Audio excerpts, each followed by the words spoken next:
soir, nous avons un buffet cocktail amical qui nous attend au 3e étage de cet immeuble par les escaliers que vous avez empruntés en arrivant. Il y a un projet énorme de transférer l'eau de la mer Caspienne vers l'intérieur du pays. On estime que ce sera de l'ordre de 1 million de mètres cubes.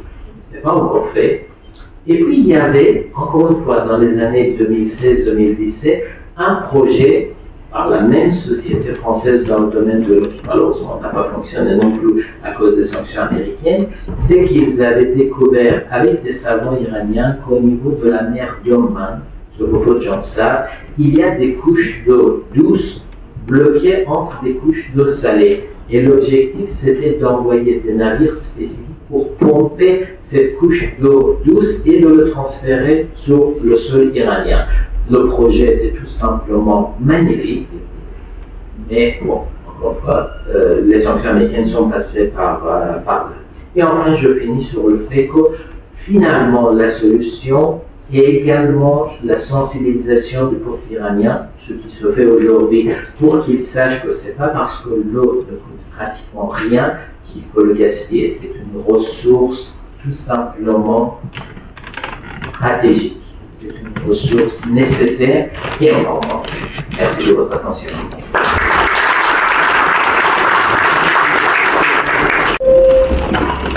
Merci beaucoup, cher Président Khalili, pour votre présentation précisément documentée et très intéressante par conséquent. Et merci à nouveau aussi pour votre action et votre soutien dans notre démarche ambitieuse qui démarre aujourd'hui. Je vous propose de prendre place au premier rang de notre salle. Parmi les personnalités intervenantes, c'est plus que mérité. Ensuite, malheureusement, je dois malheureusement excuser l'absence pour raison de santé de Madame Francine Cousteau, présidente de l'équipe Cousteau. C'est tout à fait fâcheux pour elle, bien sûr, et on regrette son absence, car cette équipe Cousteau est impliquée sur le rivage iranien de la mer Caspienne. Elle a travaillé et elle projette actuellement une étude sur les rivages du golfe d'Oman, toujours côté iranien, évidemment. Donc je ne sais pas si quelqu'un veut nous en parler de l'équipe Cousteau. J'ai bien peur que non. Donc, nous allons devoir passer au prochain intervenant. Voilà M. Bernard Mourcade, qui est directeur émérite au CNRS dans Monde iranien et indien, ancien directeur de l'Institut français de recherche en Iran.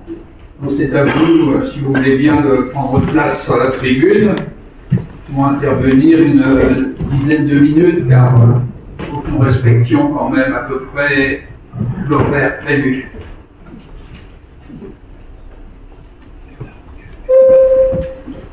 Merci de me donner l'occasion de partager mes quelques connaissances sur l'Iran et surtout de pouvoir confirmer l'importance des coopérations universitaires entre la France et l'Iran, quelles que soient les difficultés des temps. C'est une chose extrêmement importante. Et donc que l'Académie des sciences d'outre-mer et l'Académie de l'eau et d'autres institutions ici donnent la parole à des collègues universitaires venant de Téhéran et d'ailleurs quelque chose de très important. Donc, je souhaiterais donc vous présenter quelques données sur donc, les ressources en eau de l'Iran, en sachant que mon ami Reza Alili a dit déjà l'essentiel, mais j'essaierai de dire la même chose en quelques images. Si cela fonctionne. Pardon, pas.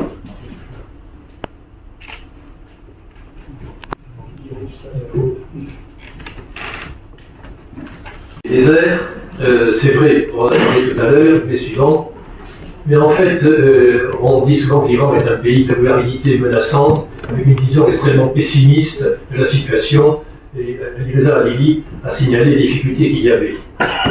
Les suivantes.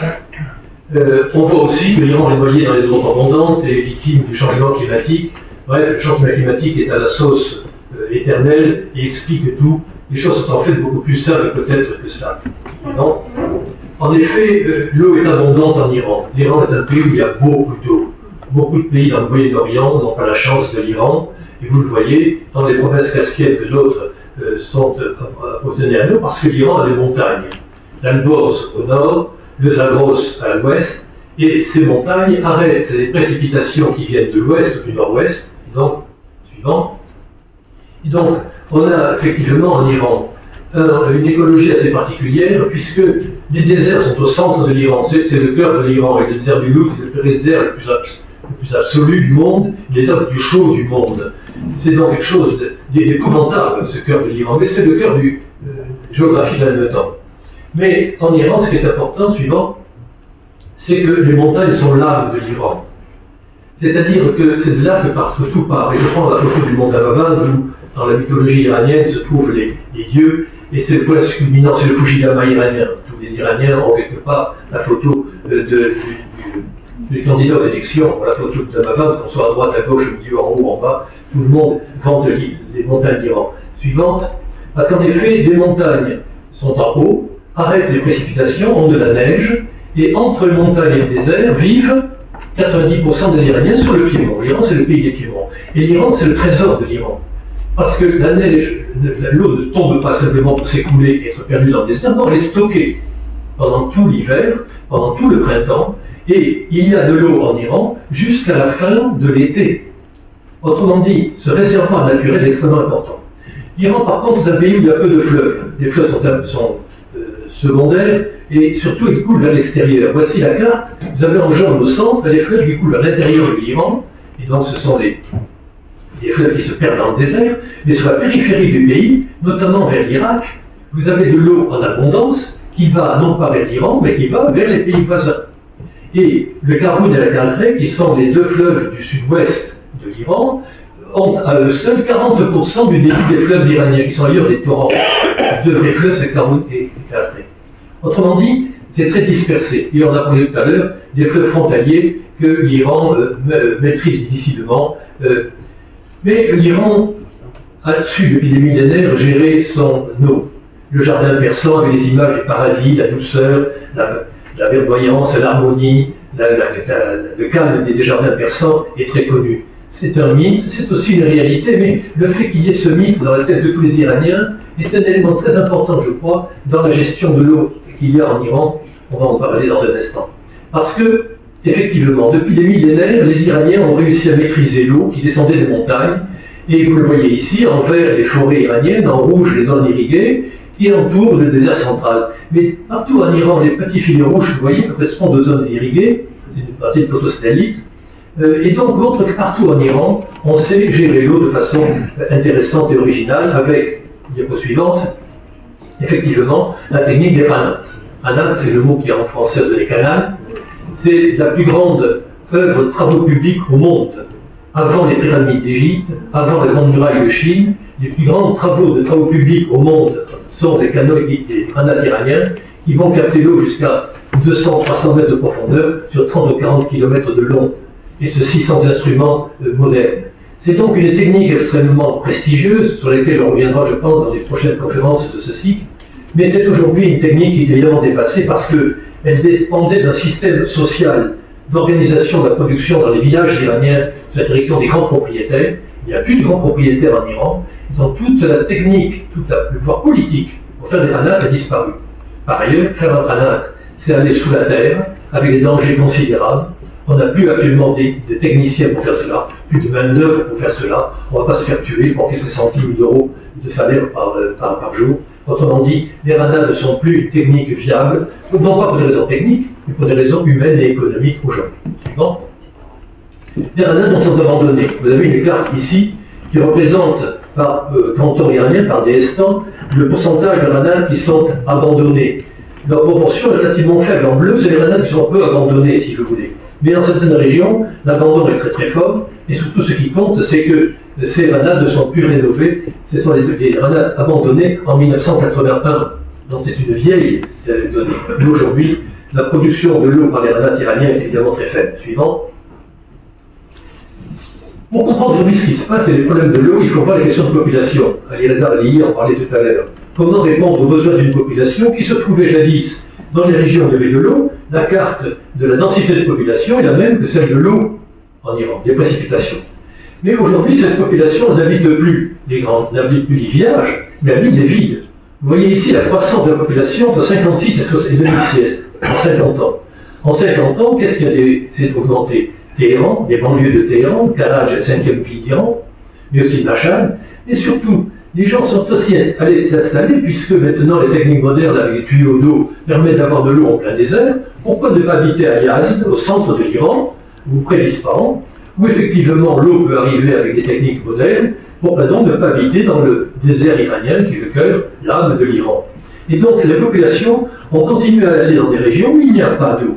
Alors jadis, les gens de la sagesse au moins, d'habiter dans des villages où il y avait de l'eau. Suivant. Ce qui a changé aussi, surtout, ce sont les Iraniens eux-mêmes. Les Iraniens ne sont plus des paysans qui se contentaient d'un petit peu de fromage, de sabzi et de pain sec. Ce sont des gens qui habitent maintenant les villes, la courbe en rouge montre l'évolution des populations urbaines, en vert la population rurale, en jaune la population alphabétisée, et qui se coupe en 1979. La révolution islamique correspond exactement au moment, la première fois dans l'histoire de l'Iran, l'événement, excusez-moi de parler de politique, ce n'est pas l'arrivée de Khomeini au pouvoir, le départ du Shah. Le grand événement de 1979, c'est le fait que pour la première fois dans l'histoire de l'Iran, les Iraniens habitent en majorité en ville, et ils savaient lire et écrire en majorité. Et cela a continué. Voilà la grande révolution iranienne, avec laquelle, quel que soit le gouvernement en Iran, il faut bien faire.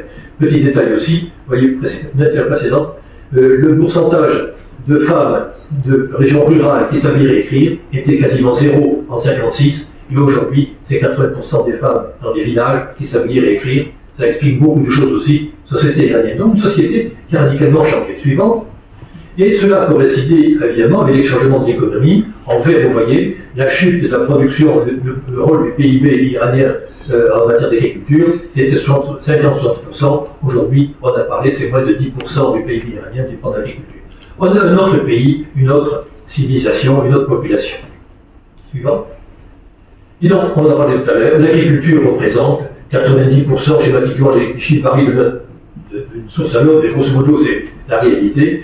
Le secteur agricole rural représente 8% du PIB, 20% de la population vit dans les zones rurales, mais il consomme 90% de l'eau de l'Iran. Il y a quelque chose qui ne va pas.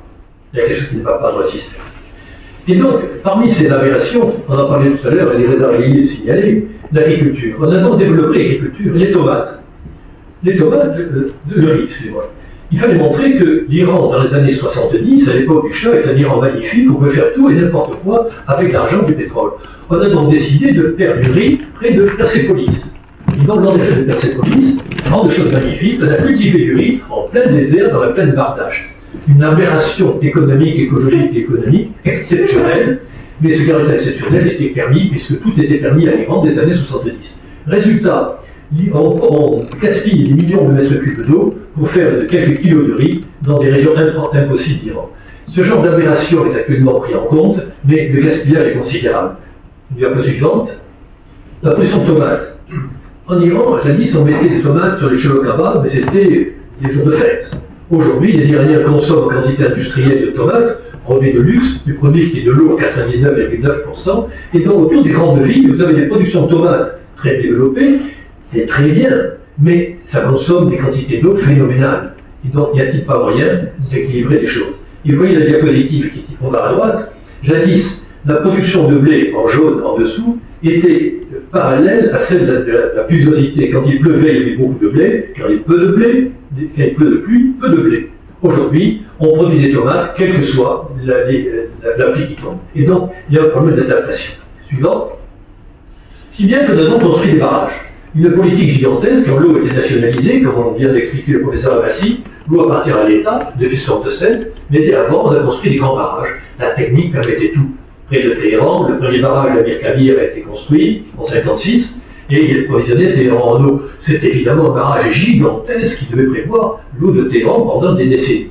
Ça a permis de tout juste de satisfaire les besoins immédiats de Téhéran. Suivant, passe ensuite, pour faire de l'eau à Téhéran, on signalait le quart de l'eau iranienne et de Téhéran, il y a le barrage d'Amir Kabir au nord-ouest, Il y a celui de Lation, ensuite, près de Tcharjolut, à l'ouest, le barrage de Lation dans les vallées du nord de l'Albos, et donc toute cette eau était très intéressante, mais ce qui compte le plus, c'est ce que vous voyez, les petits cercles qui sont les puits, les réservoirs dépendants de puits.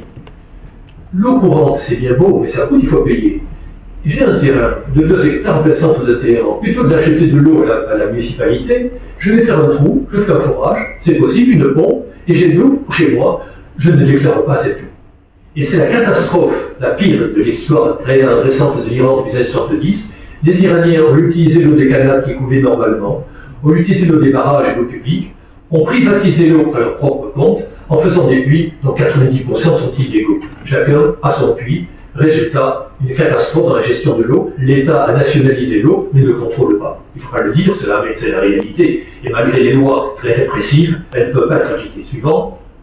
Donc, on crée des barrages les plus grands les uns que les autres, suivant celui de Karoun en particulier. Mais aussi, on a cherché à développer l'induction d'eau pour les Juifs qui n'avaient pas. J'habite à Isfahan, j'habite à Yazd, et je veux avoir de l'eau. Qu'est-ce que l'on va faire? On va détourner l'eau du Karoun, qui est à lui seul réunit 40% de l'eau fluviale de l'Iran, et on fait passer il suffit de faire un tunnel de quelques mètres. Ça a été fait par Safavid, au XVIe siècle. Un tout petit tunnel qui détournait l'eau.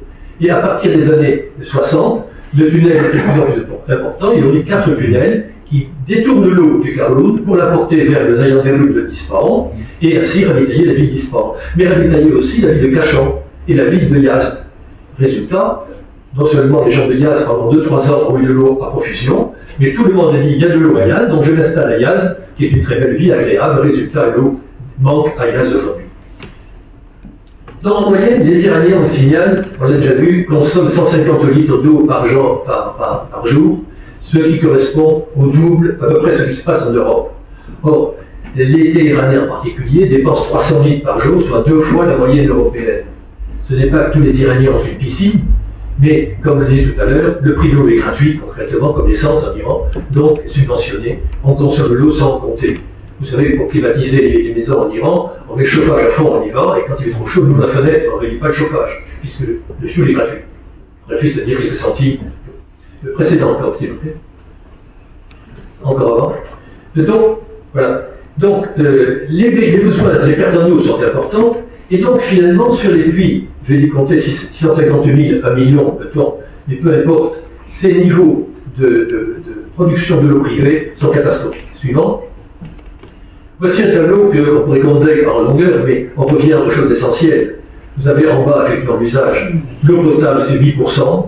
Les industries, 2% simplement. Alors d'un pays industrialisé, c'est 30 à 40% de l'eau qui est consommée par les industries, et 90% pour l'agriculture.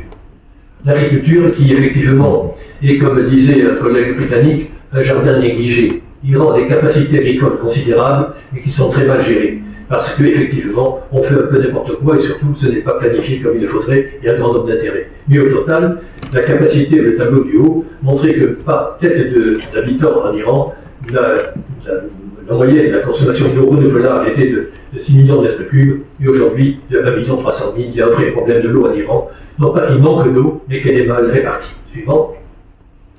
Donc effectivement, il y a toujours eu des conflits de l'eau en Iran. La société Sogrea, la société française, avait dans les années 60 étudié comment Isfahan, qui est la plus grande oasis d'Iran, avec un système d'irrigation remarquable grâce à les ailleurs des routes, avec des vivantes qui apportaient de l'eau en profusion, mais on voulait faire d'Isfahan une grande ville industrielle en installant à Mobaraké une acierie pompe de l'eau en quantité phénoménale. Résultat, les agriculteurs de la région d'Isfahan ont dû partager l'eau qu'ils avaient avec l'acierie, qui évidemment était prioritaire, et tout un panneau pour les paysans. Et aussi, les habitants d'Isfahan ont amélioré leur niveau de vie, consommé de plus en plus d'eau, dans compétition de l'eau entre les citadins, l'industrie et l'agriculture. Une chose banale, mais comment gérer cela? C'est difficile à gérer, si bien souvent, le Zayanderlouk est à sec à Isfahan, avec les problèmes politiques et culturels, esthétiques et moraux que cela pose. Suivant. Il y a le problème aussi de la Urmia, par exemple. Lac d'Urmia, donc, qui était un magnifique lac du nord-ouest de l'Iran, qui était un lac qui n'était pas salé à l'époque, qui aujourd'hui, comme la mer d'Aral, devient un marécage infâme et hyper salé. Pourquoi? Parce qu'on a construit tout autour du lac des barrages qui, au lieu que l'eau aille dans le barrage, de façon rationnelle, sert à faire des tomates dans toute la région autour. Et aujourd'hui, c'est bien difficile de dire aux paysans, arrêtez la production de tomates, il faut que l'eau aille au lac de Dourbia. Des problèmes politiques, des problèmes de gestion de l'eau qui sont importants. Suivant. Donc, autre problème, les puits. C'est très bien, mais l'eau est une roche. Si vous enlevez la roche dans le sous-sol, ben, le sol s'effondre. Résultat, il y a eu des échos très récemment de la part d'un collègue formé en France, Mélissa Allais, géologue, qui a signalé que Ispahan risquait d'être détruit, grand mot, parce que la ville d'Ispahan s'effondre effectivement, parce qu'à Ispahan, il n'y a plus d'eau détournée de pas suffisante, plus les Ispahanais ont fait des forages, résultat, Ispahan s'effondre, Téhéran s'effondre. Et dans toutes les villes d'Iran, l'affaissement des sols est un vrai problème. Ne vous inquiétez pas, la mosquée de l'Ispahan ne va pas s'effondrer demain matin, il y a un vrai problème de gestion des sous-sols en Iran. Suivant. Pour une question de pollution, on a détourné l'eau de toutes les rivières autour de Téhéran vers Téhéran. Téhéran, il n'y a pas de rivière à Téhéran. Toutes les rivières voisines ont été détournées vers Téhéran. Téhéran donc croule sous l'eau. Des millions, des milliards de mètres cubes vont vers Téhéran. Les Téhéranais utilisent de l'eau en quantité phénoménale. Quand il pleut, toute l'eau coule dans les rues de Téhéran, jusqu'au sud de Téhéran. Il y a un immense lac tous les printemps, un gigantesque lac, qui va s'assécher, mais qui a bien nettoyé toute la ville de Téhéran. Il n'y a plus de pollution à Téhéran. Toute la pollution est allée dans le sud. Et on a fait des élevages de poissons. Et vous voyez le résultat, effectivement, avec le cru, la pollution de Téhéran fait que le lac qui se trouve au sud de l'Aïe est totalement pollué, parce qu'effectivement, on le disait tout à l'heure, 62% de l'eau est polluée, 42% ne l'est pas, et n'est pas traitée. Résultat, gaspillage énorme de l'eau disponible à l'Iran. Il y a beaucoup d'eau, mais elle part dans le désert, et il n'y a plus de paysans pour en faire des radades pour l'utiliser. L'eau part pour rien dans le désert. Suivant. Alors, pour conclure cet exposé en cavalcade, excusez-moi, il y a trois questions qui se posent. Je viens de parler à plusieurs reprises, une question politique d'abord. Le droit, c'est bien beau, on en a parlé tout à l'heure, il faut appliquer le droit. Or, actuellement, le droit n'est pas appliqué. D'autant plus qu'il y a des compétitions. L'eau est gérée par le ministère de l'eau et de l'énergie. L'énergie, c'est l'électricité. Et donc, l'électricité, pour le ministère de l'énergie, c'est d'abord de l'électricité. L'eau, c'est de l'électricité, c'est pas de l'agriculture. Et on donne finalement aux paysans à l'agriculture. En fin de compte, s'il reste de l'eau, on donne aux paysans, mais sans avoir prévu l'utilisation de cette eau. On a prévu les lignes de haute tension, les turbines pour faire de l'électricité, pour ravitailler les villes. Mais on n'a rien prévu concrètement pour que l'eau soit bien gérée et aille aux campagnes. Résultat, les zones en aval des barrages sont asséchées à Téhéran, autour d'Ispahan, ou bien dans le plaine du Khuzestan, qui est pourtant la plus riche en eau de tout l'Iran. Et donc, les entreprises privées, je vais dire plus privées, gérant la plus grande quantité de l'eau iranienne, le problème il est là, c'est un conflit politique. Est-ce que le gouvernement, quel qu'il soit, a la capacité de faire payer l'eau des privés, de les confisquer, de les gérer? C'est un problème gigantesque que tous les gouvernements iraniens ont renoncé à faire. Mais il y avait aussi, il faut bien le dire, des choses plus sordides, c'est que faire un panade, ça coûtait cher aux grands propriétaires dans les années 50. Aujourd'hui, qu'est-ce qui rapporte quand on fait de l'eau? C'est pas produire des tomates, c'est faire un barrage. Lorsque je suis entrepreneur en travaux publics, faire des barrages, il y a plus de 500 barrages construits en Iran, ça rapporte beaucoup d'argent, c'est du béton, c'est concret, ça me rapporte des sous aux grandes entreprises privées ou semi-publiques qui effectivement ont construit des barrages en voiture, voilà, sans trop se soucier de ce qu'on ferait de l'eau ou de l'électricité qui vient après. C'est un problème politique très grave, et on constate que le président iranien récemment élu est allé visiter la société Rata Hollandia, qui est une des plus grandes entreprises de travaux publics en Iran, principal producteur de barrages, c'est un très gros problème politique à l'Iran. Deuxième question, la consommation. On l'a bien vu tout à l'heure, c'est les Iraniens ont aussi des responsabilités. Non pas manger moins de tomates et de melons, mais de gérer ça un petit peu mieux et de gérer l'eau, de la consommer un petit peu moins, de façon plus rationnelle. Et enfin, finalement, les grands équipements. On rêve toujours en Iran, qui est un pays très, quel que soit le régime politique, confiant dans son avenir, dans la technologie qu'il peut avoir, et donc il y a une solution technologique. Il y a un problème, je fais des équipements. Dessalement, on en a parlé, mais l'Iran est un plateau, à 1000-1500 mètres d'altitude. Un mètre cube d'eau, ça pèse une tonne. Pour pomper une tonne de matériel, de l'eau par exemple, du golfe Persique à 0 mètre d'altitude, à 1500 mètres, vous imaginez l'énergie qu'il faut? Actuellement, c'est le cas. L'eau est pompée pour Machhad, particulièrement dans le Tenjem, qui est à 800 mètres d'altitude, jusqu'à Machhad à 1200 mètres. Il y a 3 énormes pompes qui pompent l'eau tout jour et nuit pour ravitailler Machhad. C'est très dangereux, et c'est pas réalisable. Détourner l'eau du golfe Persique, c'est possible. Monter l'eau au niveau de 2000 mètres d'altitude, c'est un coût exorbitant. Donc, il faut trouver d'autres solutions.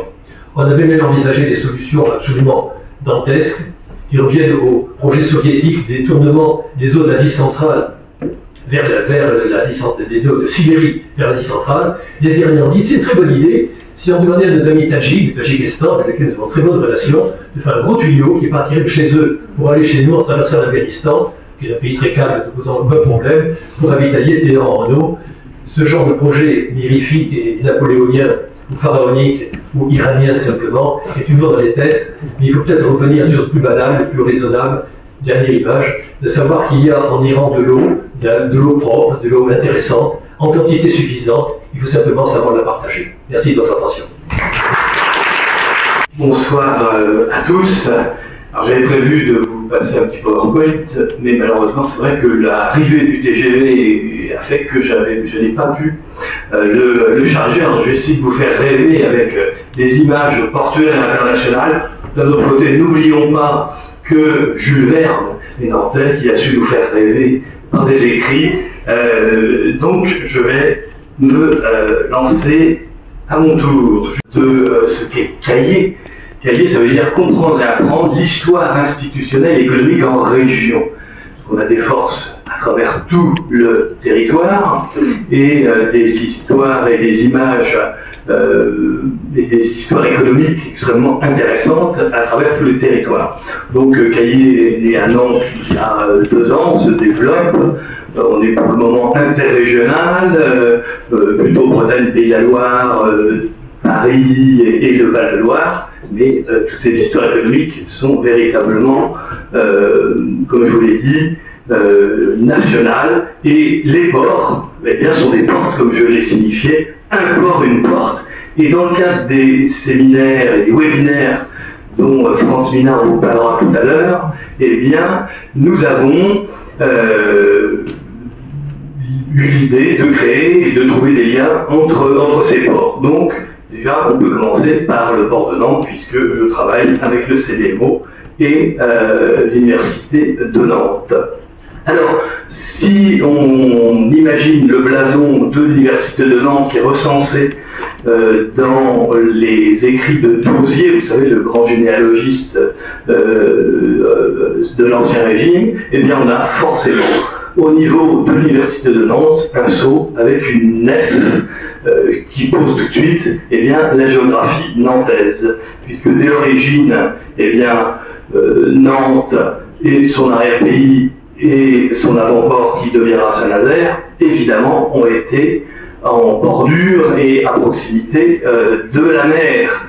César ne s'y est pas trompé, puisque dès qu'il arrive en Gaule, il remonte vers le nord-ouest, et il va découvrir des peuples qu'il appelle Armores, des peuples de la mer, ce qui donnera l'Armorique. Alors l'Armorique n'a jamais été une province romaine, mais c'est une union de ces ports, en tout cas de ces tribus celtes du quart nord-ouest de la France, qui ne se contentent pas du tout à ce qu'on pourrait penser à la simple péninsule bretonne, mais qui va pratiquement des Calettes, des falaises de Caux, voire des Ambiens, Amiens, jusqu'au Lémovis et Limoges, donc tout ce qui est à l'ouest de cette ligne, eh bien, appartient au peuple armoricain, qui travaillait d'ailleurs avec l'autre côté de la Manche, les Bretons de l'île de Bretagne, avant que ceux-ci ne viennent en Armorique pour fonder la petite Bretagne qu'on appelle la Bretagne maintenant. Passons quelques siècles, puisque Nantes est dans un port c'est une porte, comme vous l'avez compris, et bien Nantes sera, comme de nombreux ports européens, pratiquement la plupart, eh bien, un comptoir de la Hanse. Et que venaient chercher ces grands navigateurs, ces grands marchands du Nord au niveau de l'Atlantique? Eh bien forcément le sel, qui était cette ressource absolument indispensable à la vie et à la survie de nombreux peuples. Donc on a un peuple, une ville, non pas une ville hanséatique, mais en tout cas un comptoir hanséatique qui est Nantes. On va peu à peu sortir évidemment de l'Europe, après avoir parlé du XVIe siècle et la présence à Nantes des Espagnols. Les plus grands marchands espagnols, les plus grands marchands nantais au XVIe siècle, ce sont les Espagnols. On arrive au XVIe siècle, c'est l'époque des grandes découvertes, et les Espagnols, les Portugais et bien d'autres vont traverser, ce que feront évidemment les Nantais. On arrive comme ça au XVIIe et au XVIIIe siècle. Je vous passe l'épopée Morutier, mais c'est la Morue qui a commencé à permettre aux Normands, aux Bretons, aux Poitevins de traverser et d'aller sur les côtes en face pour gagner le Nouveau Monde. Va s'installer ensuite à Nantes et puis dans ce port qui deviendra l'Orient et l'apostrophe, la Compagnie des Indes orientales, et on a la plupart des ventes, en tout cas Nantes s'arrangera après 1720 pour que la totalité des ventes, ça durera une quinzaine d'années, mais soit les ventes de la Compagnie des Indes soient réalisées à Nantes. Quand on pense à Nantes, évidemment, on pense au XVIIIe siècle, on pense au commerce triangulaire. Nantes, évidemment, c'est plutôt le commerce atlantique. On voit et on imagine ce triangle qui relie à la fois les ports européens, mais parlons de Nantes, puisque ça a été malheureusement le premier port négrier français devant Bordeaux, peut-être derrière Liverpool en Angleterre, mais à ce niveau-là, on n'est pas trop court. On connaît très bien le mécanisme de négociation, puisque on va envoyer des bateaux des ports français, anglais, vers les côtes d'Afrique occidentale. On va traiter avec les princes africains des produits manufacturés en Europe occidentale, et de là, on échange ces produits manufacturés contre des captifs africains qui sont entassés sur des bateaux. On traverse l'Atlantique, puisqu'avec le beau port, on peut faire transport, on peut faire déportation également, et donc, ces captifs seront vendus comme esclaves dans les dites colonies, dans les plantations, notamment à Nantes, c'est principalement Saint-Domingue. Et de Saint-Domingue, de la Guadeloupe, de la Martinique, on ramène également du sucre, du café, du cacao, du tabac, tous ces produits exotiques. On ferme ainsi le triangle. Alors on peut donner aussi un côté moins dramatique, même si évidemment Nantes s'est positionné très tôt pour qu'on comprenne les raisons de ces mécanismes liés au commerce triangulaire. Et vous avez aussi toute une histoire de produits exotiques. On pourrait citer par exemple que les premiers magnolias européens ont été importés par le port de Nantes en 1711, même avant d'ailleurs, qui s'appelle Magnolia, puisque Pierre Magnol n'avait pas encore eu la chance d'avoir une essence qui lui était dédiée. On a aussi des images où on a les raffineries de sucre nantaises avec des jeunes femmes souriantes qui vendent le sucre de canne, la même chose pour le chocolat. Évidemment, c'est l'autre revers de la médaille. Au XIXe siècle, Nantes n'a pu se déboucher qu'est Saint-Domingue, et donc il y a quand même une population de marchands tout à fait établie, et va se tourner vers l'île Bourbon, où les Nantais eux-mêmes vont installer les plantations sucrières. Donc Nantes commence aussi à se tourner simplement au XIXe vers d'autres horizons qui ne sont plus ces horizons atlantiques. On a également toute une histoire, malgré tout, du XIXe avec l'Atlantique, et je pense notamment à l'histoire du Belém, ce fameux 3-mâts qu'on a vu pendant les Jeux Olympiques, et vous avez peut-être aperçu que c'était marqué Nantes sur la poupe, puisqu'il a été construit à Nantes en 1896, et s'il s'appelle Belém, c'était bien pour revenir de Belém, et notamment pour ramener du cacao, et du cacao pour les chocolateries Meunier, qui sont à Noiseille, qui étaient à l'époque à Noiseille, sur les bords de la Marne. Donc on a évidemment un port, c'est une porte, mais tous ces produits exotiques n'ont pas servi simplement à alimenter un hinterland nantais, mais un hinterland européen.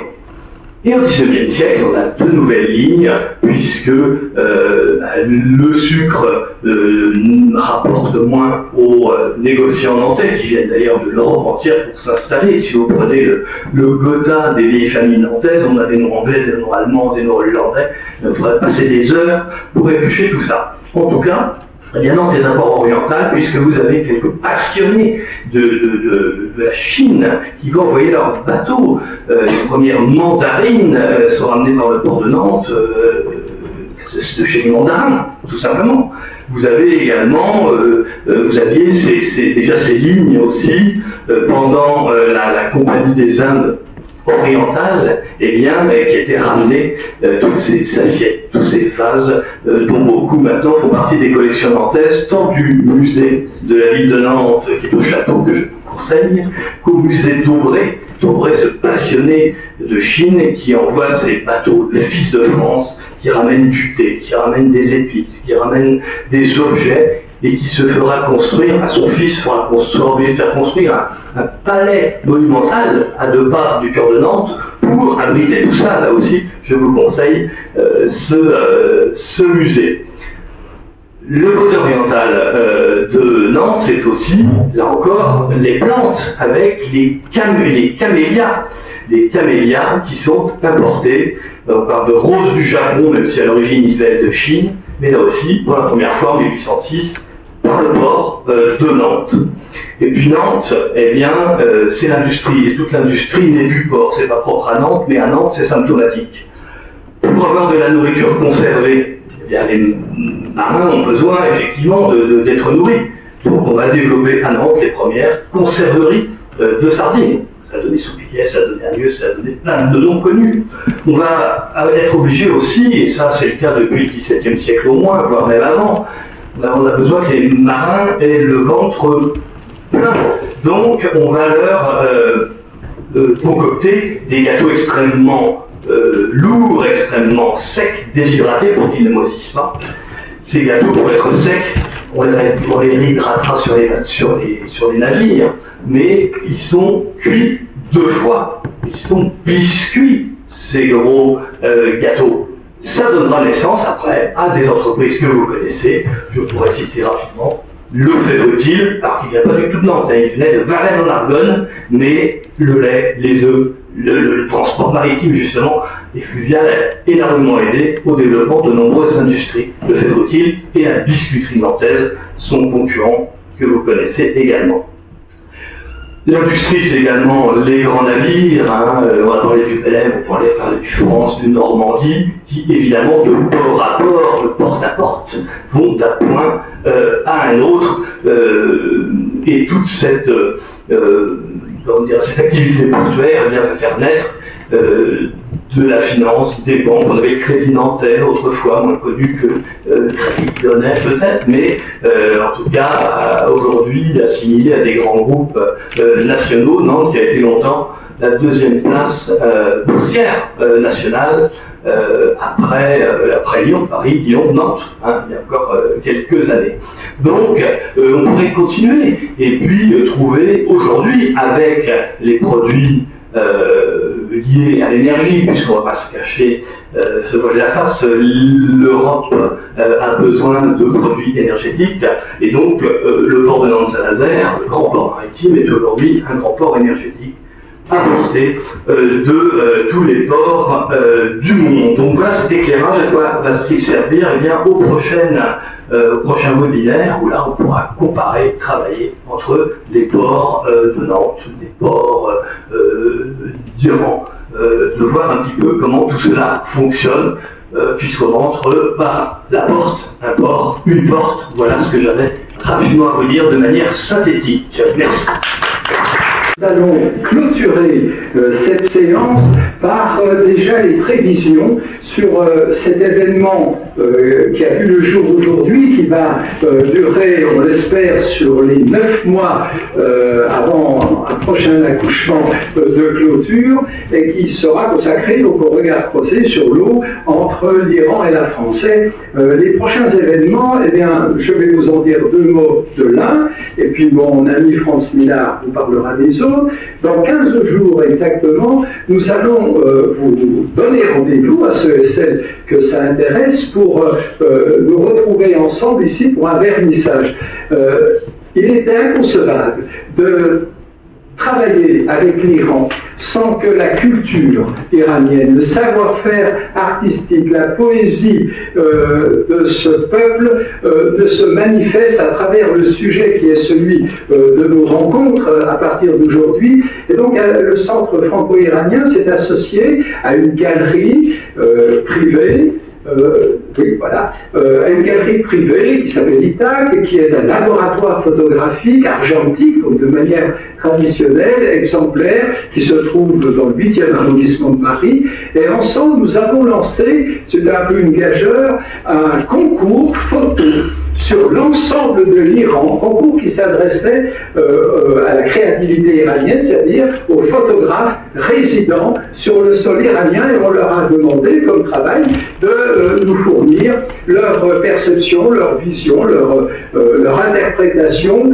de l'eau, de manière très générale, de l'eau en Iran. Nous avons reçu les dossiers de 202 photographes iraniens, 4000 photos, on fait partie de ces dossiers, et un jury composé de spécialistes français, conservateur en chef du musée d'Orsay, conservateur en chef du musée du Quai Branly, Jacques Chirac, grand reporter, président de l'association photo d'Isséfornik chez Jean Envas, côté iranien, des personnalités, présidente de la maison de la photographie, président de l'association des photographes, le directeur de la photographie du réalisateur Abbas Kiarostami et d'autres, et nous avons sélectionné un gagnant, une trentaine d'autres ont vu leurs photos récompensées, et 40 œuvres ont été sélectionnées et seront présentées à l'Académie des sciences d'outre-mer à partir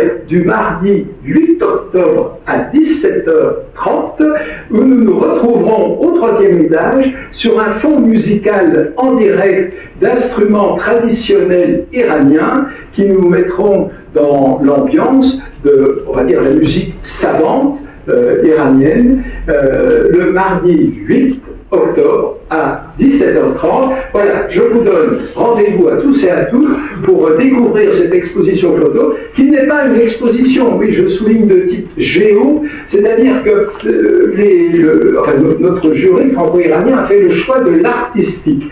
Donc c'était la qualité artistique des photographes iraniens qui a été mise en valeur. Par contre, le prochain bulletin de la Société des Amis, je pense que le président va me faire oui, ok, présentera un article avec une sélection d'une vingtaine de photos qui, elles, viennent de ces 4000 photos et donnent une image multidirectionnelle des rizières de la Caspienne, en passant par les fameux tunnels souterrains dont Bernard nous a parlé, les fameux ranats, en allant du lac d'Ourmier, qui est quasiment à sec et salé aujourd'hui, pour nous retrouver du côté des fleuves du sud de l'Iran, de Khouzestan et d'autres. Voilà, j'en arrête et je donne la parole au prochain candidat et dernier pour qu'il conclue aussi vite que je l'ai fait. Le roi de l'Université de Nantes et directeur du Centre de droit maritime et océanique, qui coopère depuis plusieurs années en Iran. Allez-vous nous présenter la suite de Jean-Claude Voisin? Merci beaucoup, merci à tous. Il me revient de conclure très rapidement cette belle soirée d'ouverture en présentant le webinaire que nous avons tous organisé à la rencontre des zones tous, avec l'Académie de l'eau, mais aussi des eaux salées, avec l'Académie des sciences d'outre-mer et CELEMO. Vous avez eu un aperçu tout à l'heure de la riche histoire maritime nantaise, et il se trouve qu'à Nantes, nous avons également plusieurs centres de droit maritime qui a fêté son cinquantenaire il y a 2 ans, et qui a vu passer plusieurs générations d'étudiants, et en particulier des étudiants iraniens. Et d'ailleurs, ce projet aujourd'hui, s'il se fait, c'est en grande partie grâce à eux. Et je voudrais rendre hommage aussi à quelques noms d'étudiants qui m'ont particulièrement marqué, comme Ahmed Amin, comme Ali Raza Ganab, qui a été la cheville ouvrière de ce travail tout au long de l'année, et également des grands professeurs qui ont collaboré avec le fondateur de notre centre, comme le professeur Montaz, qui avait écrit droit de la mer avec professeur Dupont-Avis. Ça me semblait nécessaire de leur rendre hommage à tous parce que cette aventure, elle se fait grâce à des aventures humaines et des rencontres entre nos étudiants iraniens et les professeurs français et les académies. Alors, l'objectif avec autant de spécialistes des auto-cétalés, c'est de créer des infrastructures et notamment de lancer un pont entre nos deux pays, un pont intellectuel, un pont de rencontre, un pont de partage. Et ces ponts vont se faire sous la forme de webinaires. Des webinaires qui vont nous rassembler autour de thématiques très diverses, mais qui auront toujours pour fil conducteur l'eau. Le premier webinaire se déroulera le 30 octobre. Il sera coordonné par Martin Ndende, puisque je ne suis que le directeur adjoint du centre. Martin Ndende qui est le directeur du CDMO et qui sera assisté de M. Alireza Ganad sur les ressources et le droit maritime. Le deuxième webinaire aura lieu le 27 novembre. Il sera consacré aux questions d'hydrologie, aux questions des zones humides, et sera sous la conduite de Mme Monica Cardio, qui est également secrétaire générale de l'Académie de l'eau et professeure au CDMO. Le 18 décembre, nous aurons un troisième webinaire sur l'érosion et les vulnérabilités littorales et côtières, qui sera sous la conduite de M. François Guizio, qui est directeur de recherche au CNRS, et Maître Philippe Marc, qui est avocat et membre de l'Académie de l'eau. Le 22 janvier, nous aurons un webinaire sous la direction de M. Oliver, président de l'Académie de l'eau, sur les questions d'ingénierie, mais plus généralement sur toute l'histoire de la mécanique des fluides et toutes les histoires techniques très riches que l'on peut partager entre spécialistes iraniens et français. Le 19 février, ce sera une thématique beaucoup plus littéraire, puisque nous aurons une séquence sur les regards croisés sur la littérature et l'eau, entre la France et l'Iran. Et les deux dernières séances seront des séances très importantes. Nous allons sur des problématiques à la fois très contemporaines et les plus anciennes. La séance consacrée à l'archéologie, qui sera conduite par M. Jean-Claude Voisin. Et enfin, la séance qui a été annoncée tout à l'heure par Guylain Lagatinet sur l'économie et les perspectives d'échange entre nos deux pays par les voies maritimes. Je vous remercie, je tenais à remercier aussi le secrétaire perpétuel de l'Académie des sciences d'outre-mer qui nous fait l'honneur de nous recevoir ce soir et qui nous permet de travailler dans ces excellentes conditions. Merci à tous.